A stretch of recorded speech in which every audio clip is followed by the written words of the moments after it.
ఈరోజు మీకు ఒక చిన్న టిప్ చూపించబోతున్నా అండి. ప్రతి ఒక్కరికి ఇది ఇంట్లో అవసరం అండి.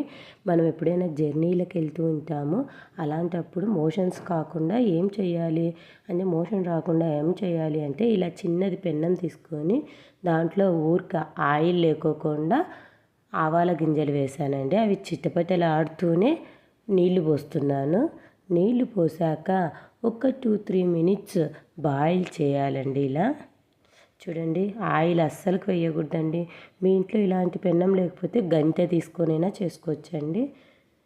ఓకే, 2-3 మినిట్స్ అయింది. వాటర్ అలా బాయిల్ అయ్యేటప్పుడు రంగు మారాయి కదా, అప్పుడు స్టవ్ ఆఫ్ చేసి ఇలా చల్లగా చేసుకొని వడగట్టుకొని తాగాలండి. ఆవాలు పడేయాలి. నేను వడగట్టకుండా ఇలా సైడ్కి తీసేసుకొని ఆవాలన్నీ తీసేసి ఆ కింద నీళ్ళు ఒక్కటి వచ్చింటాయి కదండి, ఆ నీళ్ళు ఒక్కటి తాగేయాలండి. ఇలా చేయడం వల్ల మనకు జర్నీలో మోషన్ ప్రాబ్లం అనేది రాదు.